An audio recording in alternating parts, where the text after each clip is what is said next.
So now we understand the effect of applying magnetic field to the energy levels.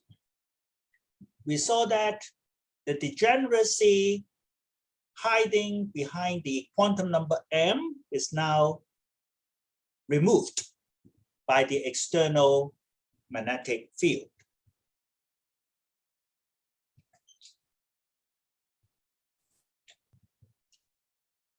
So some of you already asked this, so I don't need to go through it very carefully. The point is that if we think about the big matrix problem, it turns out that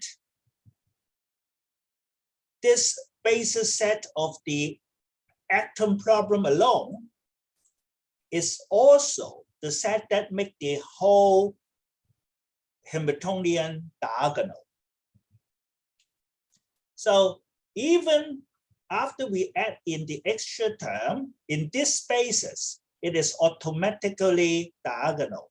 We don't have any off-diagonal terms, matrix elements. Therefore, we don't need to use any second-order perturbation, all right? The first-order perturbation is hidden in this diagonal term. We can also say first-order perturbation theory turns out to be exact in this problem.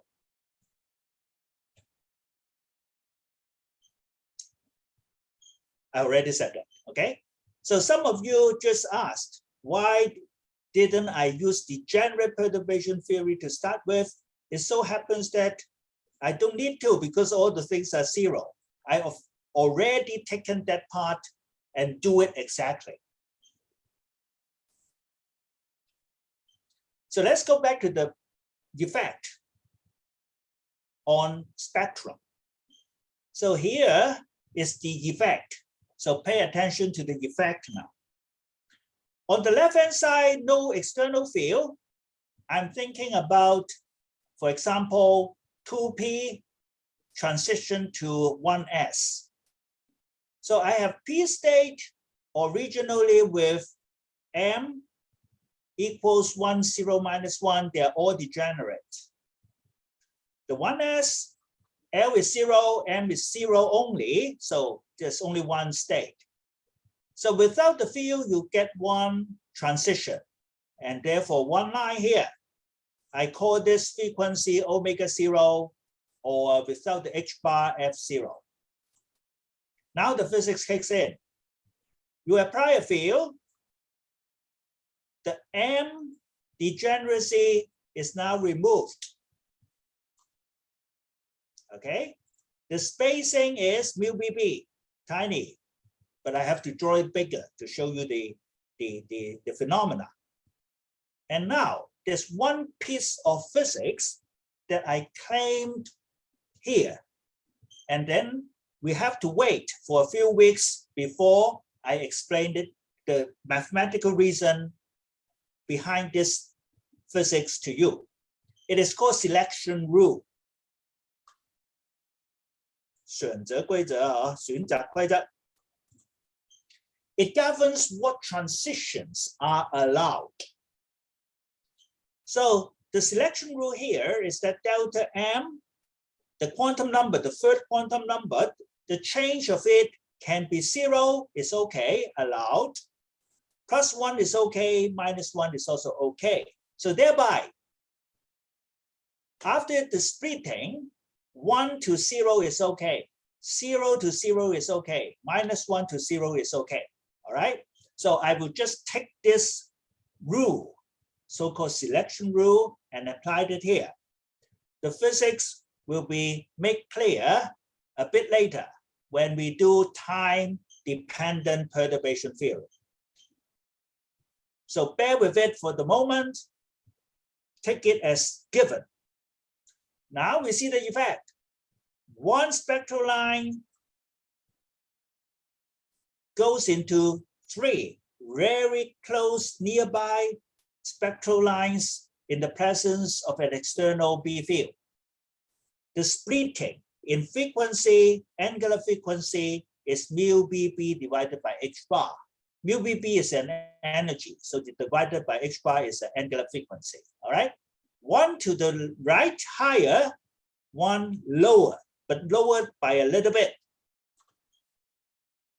Okay. So we predict here one spectral line gets into 3 tiny splitting nearby spectral lines by an external electric field.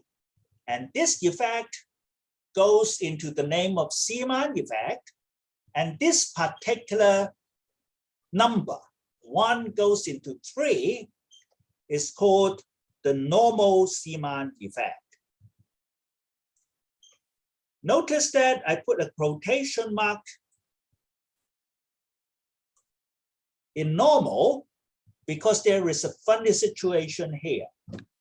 It turns out experimentally, the normal Zeeman effect is not normally observed. But this is the easiest piece of Zeeman effect to discuss. That's why we do it here first.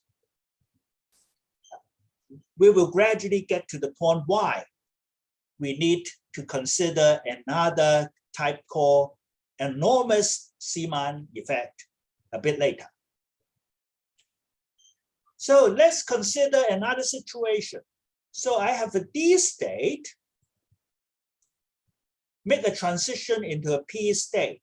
That will be the situation of 3D to 2P. For example, so now with a B field, D state split into 5 states very nearby, and P state goes into 3. Okay, we also know the splitting. But now we apply this selection rule. Delta M can only be 0 plus 1 minus 1. It means the following. I could not go from +2, okay, to 0. This one cannot happen. No transition here, all right? So with this rule imposed, here, the figure draws out all the possible transitions. From 2 to 1, that's the only one, right? From +1 to 0, from +1 to 1, that's okay, 2, right? So these are all the possible transitions. There are 9 of them. The interesting thing is that if you look at the difference in energy, 3 of them goes into the same number. Okay, so all in all, there are only 3 lines, although there are 9 transitions. 3 will give you the same number, all right? So therefore, you see, the effect is, again, 1 line goes into 3 nearly, 3 lines very close in frequency. So this is the normal Zeeman effect again.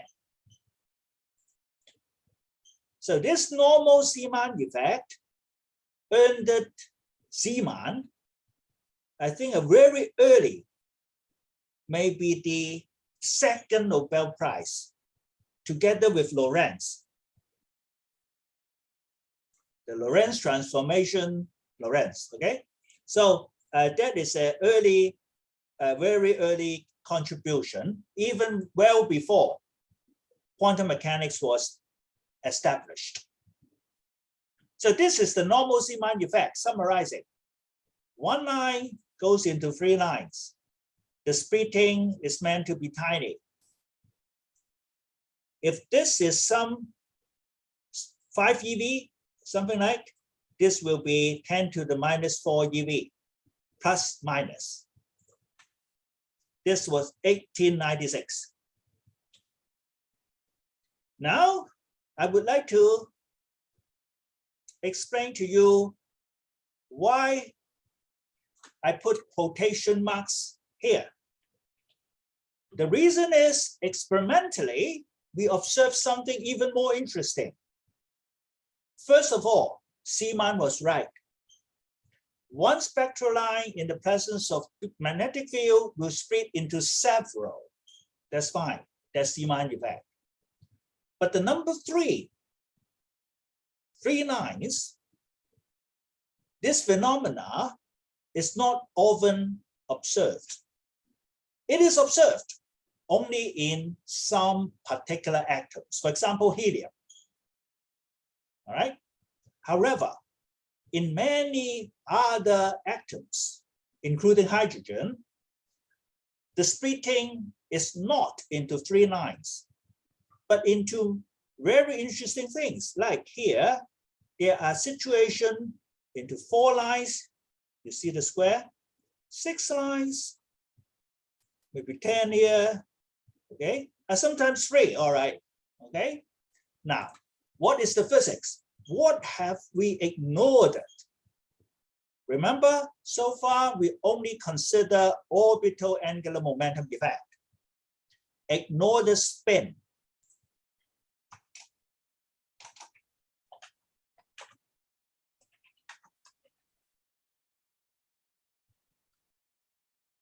So, logically, we can say that what is not observed in the cases that split into 4 lines, 6 lines, things like that, must be due to the inclusion of spin effect. That makes sense. You learned spin well last course, right? You have a big chapter on spin. So you know spin is also an angular momentum. There is also a spin magnetic dipole moment. If there is a B field, that also should play a role. That's why starting the next part, we need to start considering the effect and the physics of spin in an atom, in the spectroscopy of an atom. Okay? So we have more work to do. Therefore, we are motivated to look into some spin effects. In hydrogen atom, for example, we do have 1 electron. 1 electron will have a spin half. In helium, that's fine because we have 2 electrons. There is a possibility that the spin of 1 electron will be paired up in opposite direction with the spin in another of the other electron, give you effectively no spin effect, so-called combined spin angular momentum is 0. In that case, we can ignore spin effect because it has no effect, S equals 0, and then what we discussed works. So in helium atom, we actually see the normal Zeeman effect, but not in many other atoms. So what's next? What's coming in front of us? We need to include spin effect. The spin effect is a big problem. When we consider spin, it turns out that it has effect even if we turn off the magnetic field externally, because the orbital thing would generate an internal magnetic field to act on the electron's own spin magnetic dipole moment. So that is a no cost internal magnetic field that will give us a very interesting thing called spin orbit interaction. And for that, we can get some fine structure of the energy levels that started to go in line with the data of this kind of tiny splitting in the n equals 2 family. Okay, so we have seen this plot before. There are questions emerging. What are these fine structure? Why are they there? This tiny thing, difference are called fine structure. And then there are some labels called J here. What is this label J? advertising, the J is labeling something called total angular momentum. So we have more to learn about angular momentum in quantum mechanics. Okay, so this part ends. So I pause here for any questions before we move on to spin effect. 有冇問題？有沒有問題？ Any questions?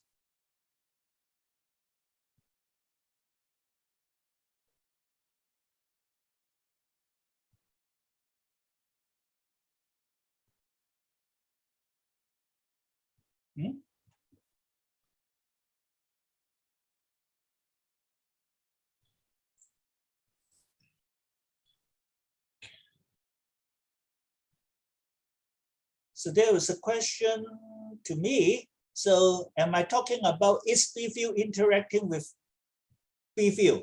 I think you're talking about the spin orbit interaction I mentioned. Okay, thing will be more clearer later. But basically, it is the electron's motion generating a magnetic field that interacts on the electron's own spin magnetic dipole moment. It has all to do with electrons moving, generating some field, interacting on its own spin. That's why it is called spin-orbit interaction. Any further question? I want to convey the fact that you can understand a lot of things on site immediately, all right? Yeah, something like self-inductance, but easier than that, I would say, okay? All right, so let me continue.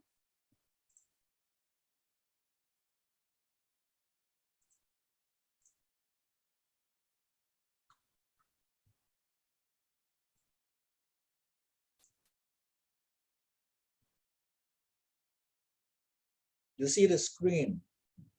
Okay, so now we have reason to do a short review on spin, okay? What I mean is spin of electrons. Many particles have spin. That can be spin 0, spin half, spin 1, spin 3/2, things like that, okay? Because all the particles belong either to bosons or fermions. But here we are talking about atomic physics. So thereby, the most important thing about spin for us is the spin of an electron. So I will do a very short review for you here. Spin is entirely quantum. There's no classical analogy. It is a discovery of itself by experiments. So it is again experimental physics. The most famous one is the Stern-Gerlach type experiment. I will show you the graph, the figure later, but I'm sure you know that. By analyzing this experimental result, we come up with the following formula that relates the electron spin angular momentum to its spin magnetic dipole moment. So the relationship is very similar to orbital angular momentum and the magnetic moment due to orbital motion. But here, the subscript is S to emphasize that it goes with the spin. I don't quite like the shorthand name of spin. I would rather use spin angular momentum in my notes, because it is an angular momentum in the sense that we just discussed 10 minutes ago. There is a set of operator operators for x, y, z component and the magnitude square. Spin of the electron obey the same set of 6 commutation relations. Therefore, they fall into the category of angular momentum in quantum mechanics.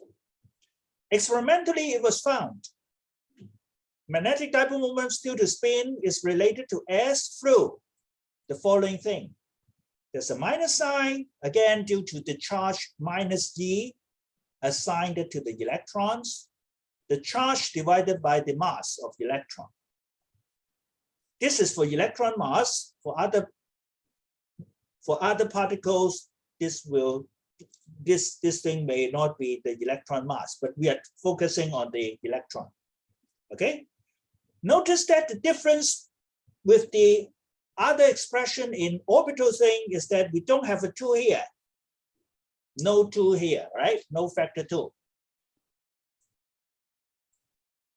Orbital spin. Okay. Yes, this is experimentally determined. Don't ever think that Dirac suddenly come up with the idea. Physics is an experimental science. I must emphasize it sufficiently in my course. Okay, I'm a theorist by training. But why it is 2? Hold on to that question. Okay, someone asked why that 2? Okay, the G factor. That is a big question in physics, even up to now. Okay, hold on to it. And that is the big question that motivates the development of quantum electrodynamics.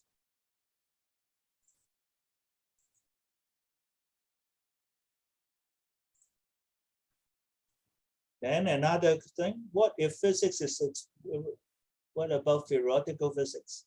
Then you have to think about it. What is the role of theoretical physics in the development of the whole area of physics? That is a philosophical as well as a practical question. Okay.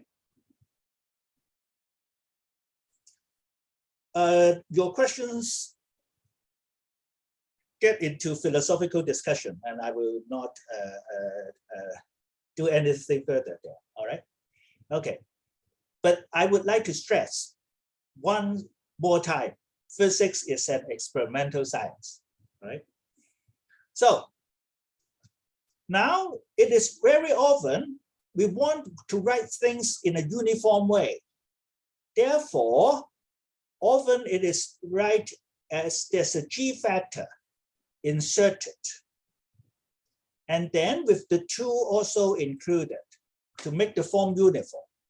Therefore, for spin, electron spin, it is the G factor is taken as 2 to be a very good approximation. Even now, this G factor due to spin of the electron is constantly being measured to high accuracy. This is highly accurate measurement of the G factor. Again, you can find the latest number in the data site maintained in the US. But for our course, we don't worry about this trunk. We simply take G equals 2. Okay? Let me tell you, this G factors has driven theories, generation of theories, including Feynman, Hans Bethe, and his many students to try to calculate this G factor out from first principle. And the most successful theory in physics is the quantum electrodynamics that turns out to be able to calculate the G factor, I think up to something like 10 or 12 digits in accuracy in comparison to, one more time, experimentally measured value. That is a triumph of theoretical physics. And therefore, we believe in the method in QED and then develop it into electroweak theory and QCD to handle electromagnetic weak interaction and strong interaction in the so-called particle physics standard model. So I partly answered the question of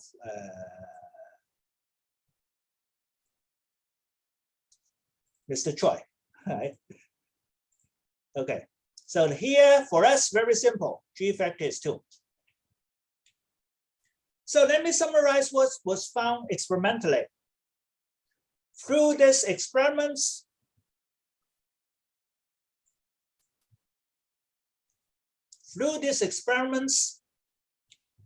the Stern-Gerlach type experiments, we found the following experimental facts.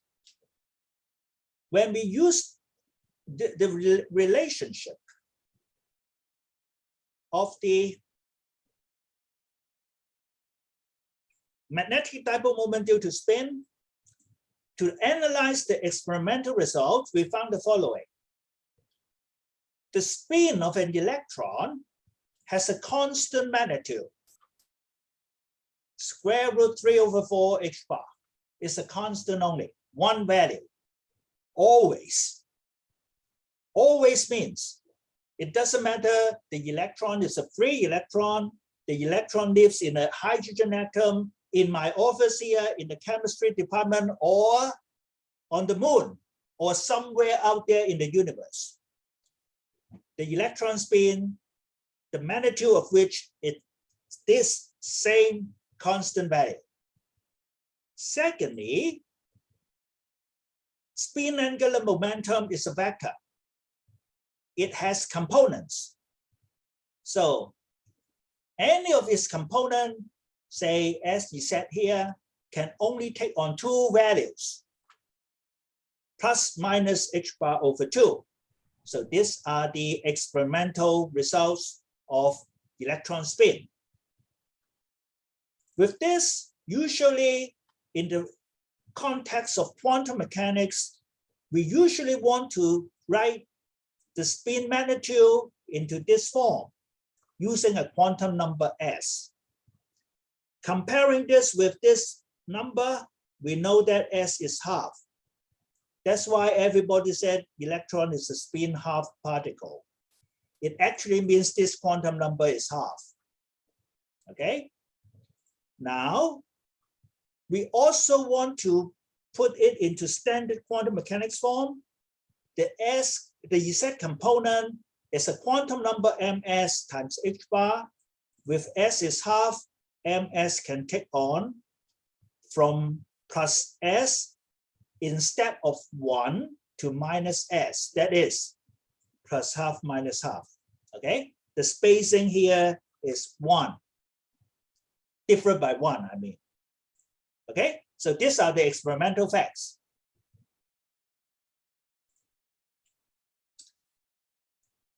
These are the new pages that I added yesterday for several reasons. One reason is that this year happened to be the 100th anniversary of the Stern-Gerlach experiment. And the Stern-Gerlach experiment are still very good experiments up to now in playing with spin. Spin turns out to be important in many contexts. For example, quantum information, quantum computing, entanglement experiments. Still, we are using spin to do experiments. So that's why I think it's meaningful to take one more look at this experiment. So the experiment designed in 1922, before quantum mechanics formulation theories were established. A very interesting thing. They are very good at classical physics. So I think there is an educational part here. If you want to push the frontier of physics, you should learn what we currently know, well and solid. They did. So they designed their apparatus to provide an inhomogeneous magnetic field.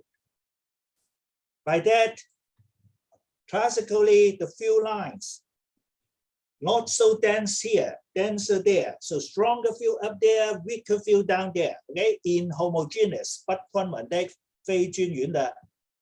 It is an inhomogeneous magnetic field. What for?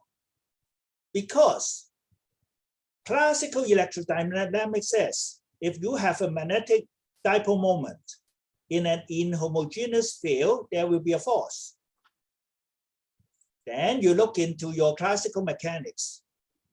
Force is minus gradient a potential energy. Then you look into Griffin's classical electrodynamics. This interaction energy is minus mu BV. If mu does not depend on positions, then this simplify into mu dot grad B. This is a vector, okay? So this is mu x times d dx plus mu y times d dy, etc. Okay? So this is the force. In this context, Stern and Gillard fly some atoms into it. If the atom has mu, they will feel this force. So here, I look up some key players in the early days of spin physics. Of course, there are Otto Stern, Gillard.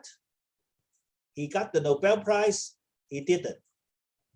I think because he is a German on the Nazi side at that time. Okay, so we have Pauli. He proposed the exclusion principle to explain the periodic table before Schrödinger and Heisenberg had the quantum mechanics. And then we have Hohenhandboek, some Dutch name, I don't know how to, Gosmit. They propose formally the name of electron spin. At the same time, Kronig, you know Kramers-Kronig relation for those who have higher electrodynamics. That is also used in laboratory work for optical properties of materials. So Kronig also proposed the idea of spin. Then Phillips and Taylor did the same experiment here. Early experiment used silver atoms. A few years later, they do the same experiment using hydrogen atom, cleaner experiments. Around the same time, Dirac, in his PhD thesis at Cambridge, write down the equation, Dirac equation for electron, 1928. That got him half of a Nobel Prize. Then around the same time, we have Fermi and Dirac. They wrote down a distribution that works for electrons. When you have many electrons, how could they distribute into the allowed energy levels? So basically, it's a mathematical formula for the exclusion principle of Pauli. Then many years later, Pauli and another guy at around the same time independently, they proved something called the spin statistics theorem in quantum field theory that says spin half particles obeyed Fermi-Dirac distribution, spin 0, spin 1 particles will obey something called the Bose-Einstein statistics. So that is the famous names attached with spin. So the physics is as follows. Stern, Gillard, they play with silver atoms. Silver atoms in modern language has the following filling of electron levels. 1s2, 2s2, 2p6, etc. Closed shells. And then 5s1. There's one electron in the outermost 5s. Hydrogen is simple.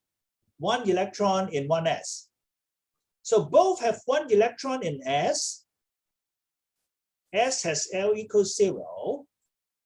And therefore, the magnitude of orbital angular momentum is 0. So there should be no effect based on orbital magnetic dipole moment. So what they expect was, okay, you fly silver into here, hydrogen atom into here, the atom beam should be going straight, no deflection at all, nothing. That was the expectation.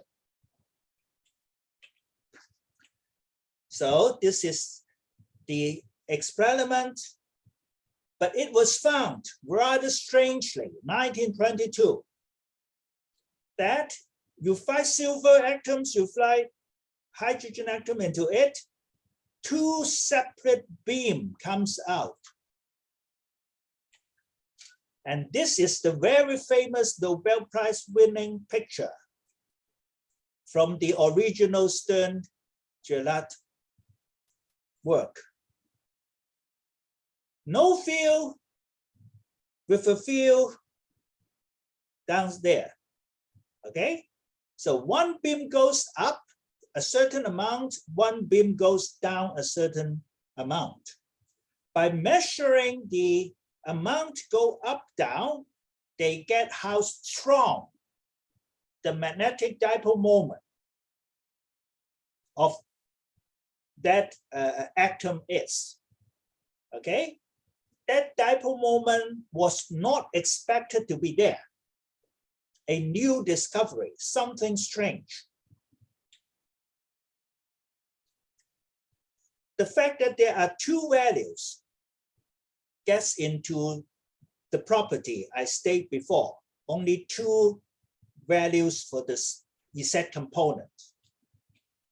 Okay, so the experimental facts are two beams, one go up, one go down of the same extent.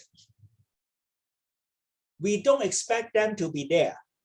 There must be something else given rise to this new additional magnetic dipole moment of the atom.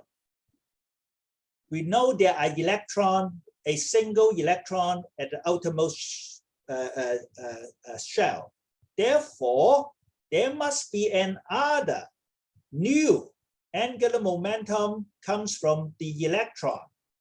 This is the spin angular momentum of the electron. That's how it was discovered and used up to now.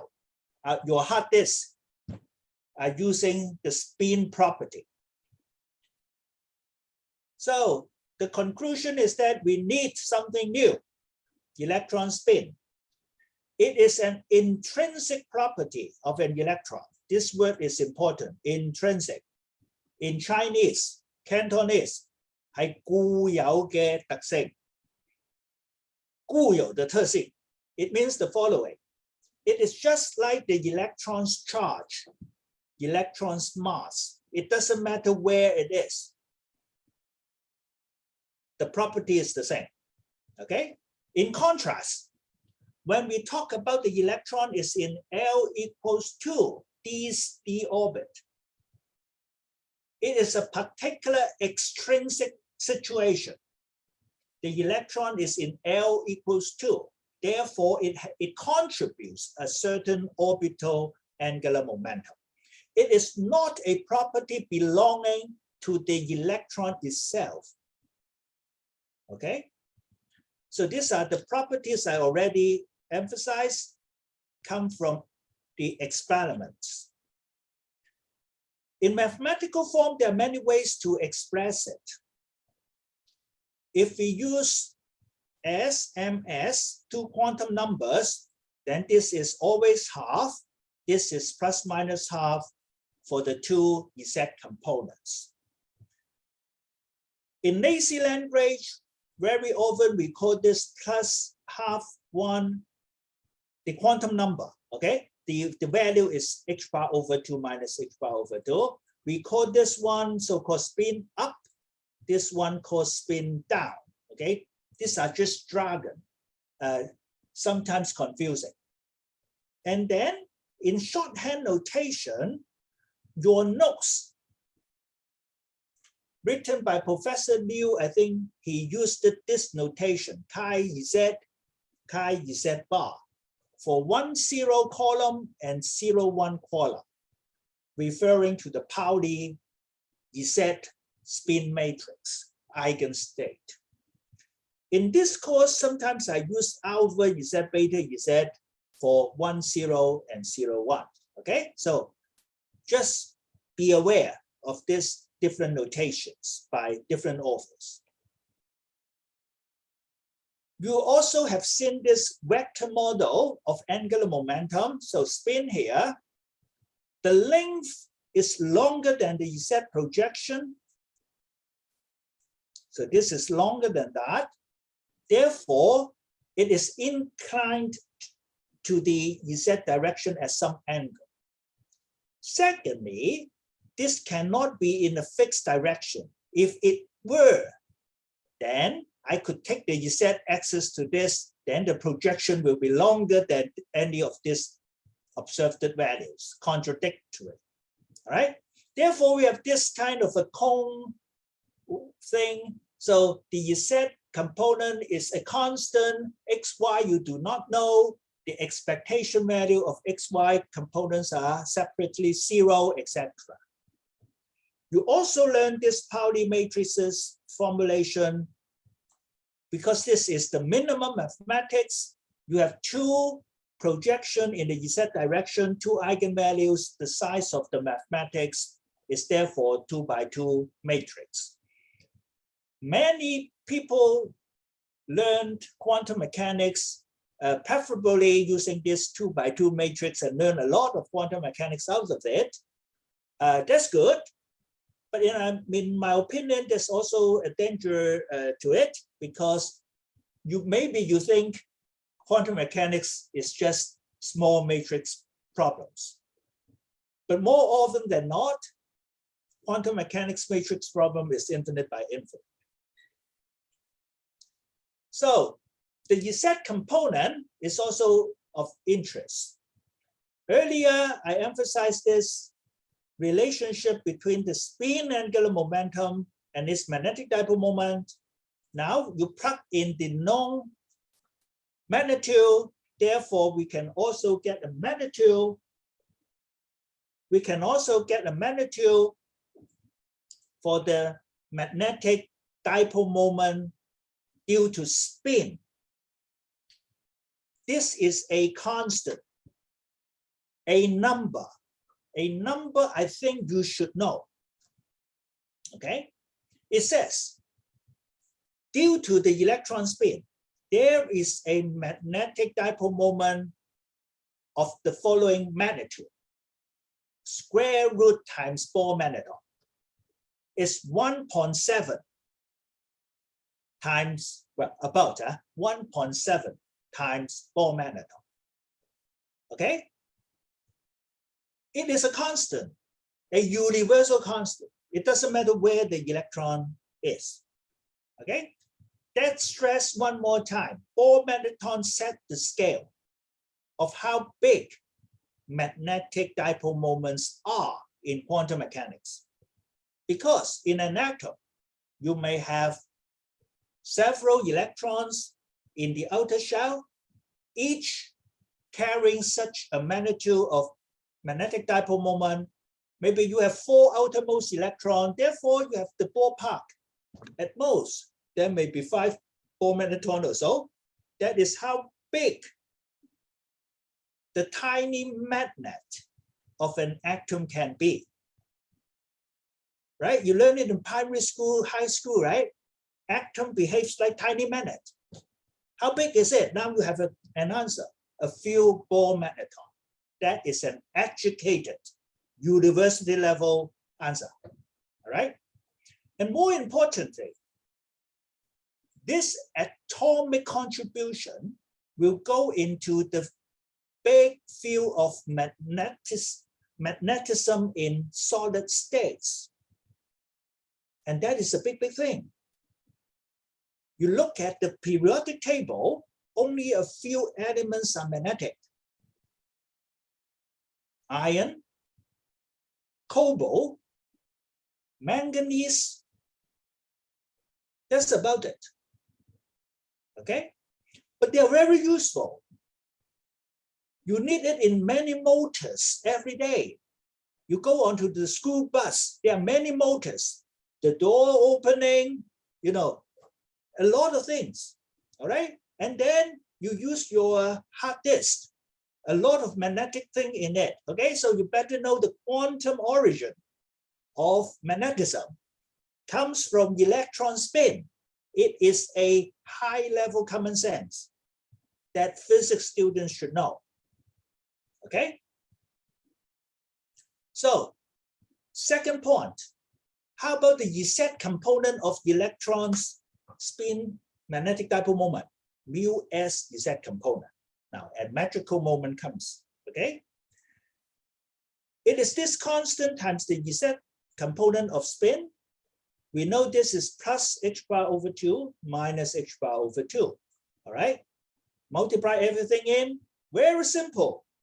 The Z component is minus 4 magneton plus 4 magneton, and that's proof the value of knowing the value of Bohr magneton. It is simply the possible Z component of elementary magnetic dipole moment of spin. Okay? Let me see. I want to show you something. Only 2 minutes, okay? These 2 pages are just summary of what I said. In 2021, there is a big breakthrough in physics. The breakthrough is universally regarded, okay, by journals like Nature and Science and the American Physical Society, Institute of Physics in the United Kingdom. They select a few breakthroughs of the year. This item was there. It is called Muon G-2 experiment at Fermi Lab. It was announced. It is the first result of a very long time experiment planned for a long time.